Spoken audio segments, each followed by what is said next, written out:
vote to add or remove a name, except in the case of death of a member or where a member requests in writing to be removed from membership.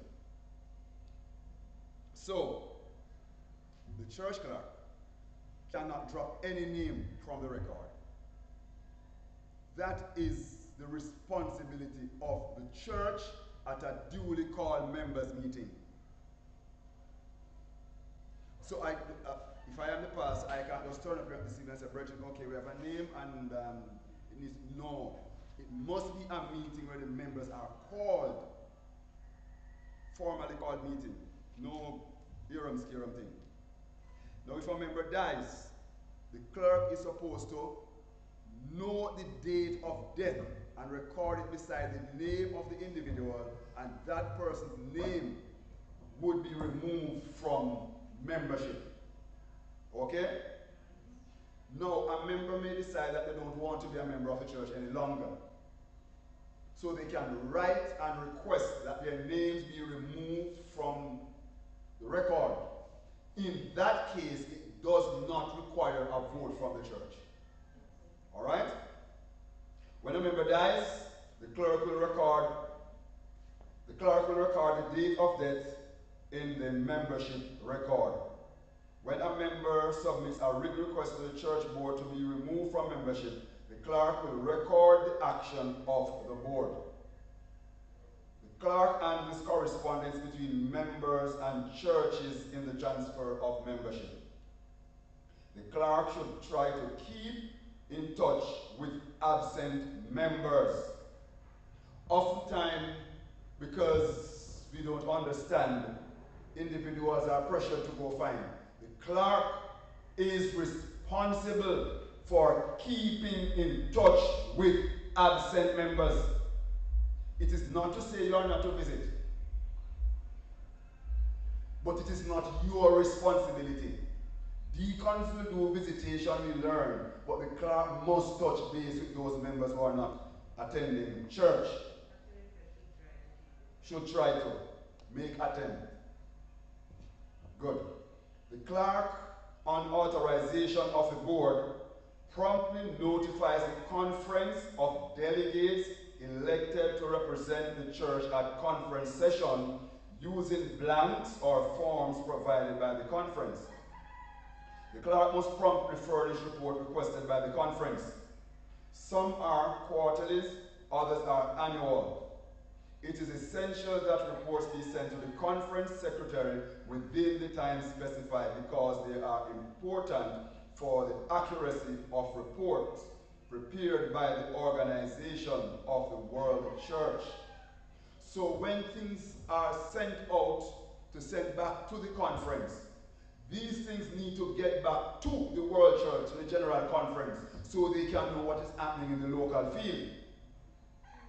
So for example, the Sabbath school secretary must take record of the number of individuals who are studying the lesson so that the World Church can know what is happening in Buffalo. We are not out here by our own, we belong to a World Church. So when you are elected to serve the church and you are supposed to submit your report, submit them on time because they are needed. The clerk collects information for these reports from other officers and department leaders. The clerk keeps church records, which should be carefully preserved. All records, note this, all records and accounts book of all offices are the property of the church and are to be surrendered to the newly elected clerk at the expiration of the term of office of the previous clerk, or to the church at any time during the term or request of the pastor or elder. So, any record that is kept by any department of the church, the pastor or the elder can request it at any time and it is to be handed over. No.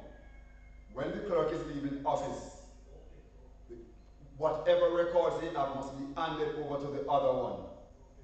But the records that the clerk keeps, even the membership record, which the clerk is the custodian of that, the elder or the pastor can request it at any time, and it is to be handed over to them for scrutiny.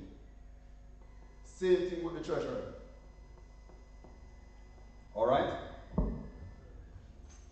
The treasurer now we are looking at, and this is not going in detail, we're just looking at the basic functions.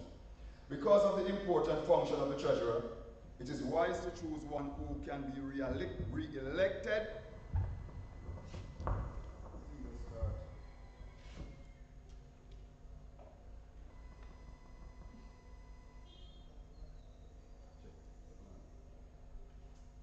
Let's go. All right, so we should choose somebody who can be re-elected to provide continuity in the record keeping and reporting. Large churches may have an assistant treasurer. The treasurer can greatly encourage faithfulness in the returning of tithe and deepen the spirit of liberality on the part of the members. A word of counsel given in the spirit of the master will help the members to render faithfully to God his own in tithes and offering, even in time of financial stringency. The treasurer is the custodian of all church funds. If it is AY, my ministry, your ministry, men's ministry, women's ministry, whatever it is, all funds, the clerk, not the clerk, the treasurer is responsible.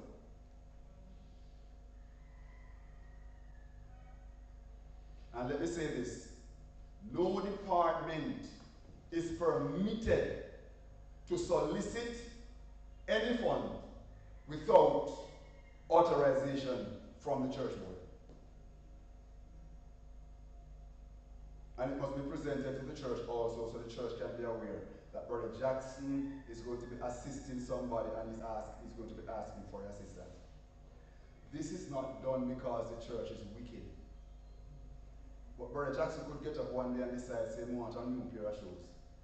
And so I come with my line self and start telling me that, I'm collecting money to help so and so. And when I get the money, I put it in my pocket. Any money that is collected on behalf of the church must be promptly handed over to the treasurer. Conference fund, local church funds, funds belonging to auxiliary organization of the local church like our AY and stuff like that, all of these must be handed over to the treasurer. All funds are deposited by the treasurer in a bank or financial institution account in the name of the church unless the local conference authorizes another system. Surplus church funds may be deposited in a savings account upon authorization of the board. Where large balances are carried for building or special projects, the board may authorize separate bank accounts. Such,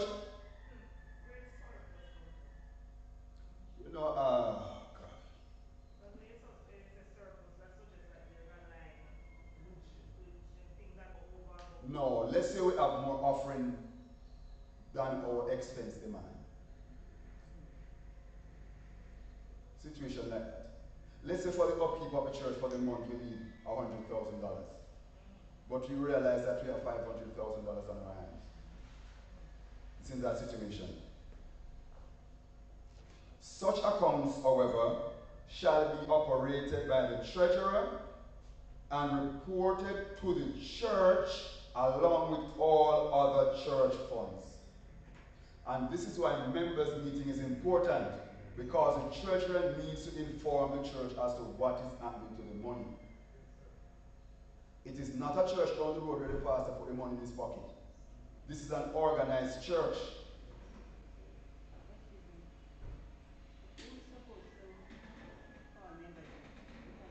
The pastor is supposed to call the members meeting, and if there's an undue delay, the members can request it. All right. All church bank accounts are exclusively for church funds and are never to be combined with any personal accounts or fund. Conference funds, which include tithes, mission offering, all funds for special conference projects and institutions, are trust funds. At the close of each month, or more often, if requested by the conference, the treasurer shall send to the conference treasurer the entire amount of the conference funds received during the period of time. The church may not borrow, use, or withhold such conference funds for any purpose.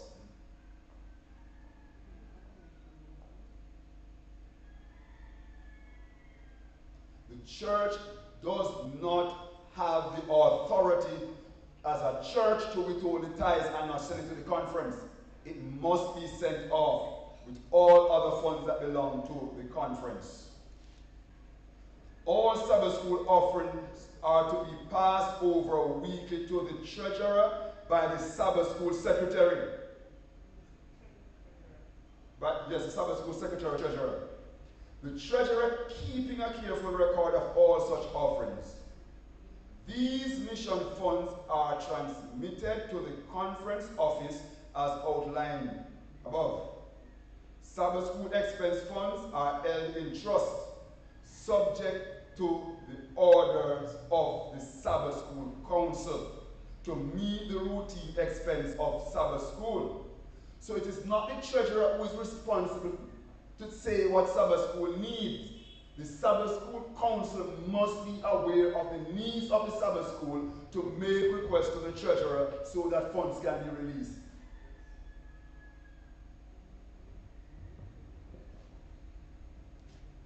Local church funds, including church expense, building and repair funds, funds for the poor and needy, these funds belong to the local church and are disbursed by the treasurer only by authorization of the board or business meeting. Nobody is to go to the treasurer to ask for any money.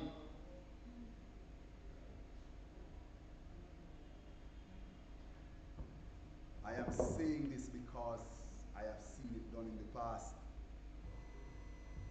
All right. However, the treasurer shall pay from the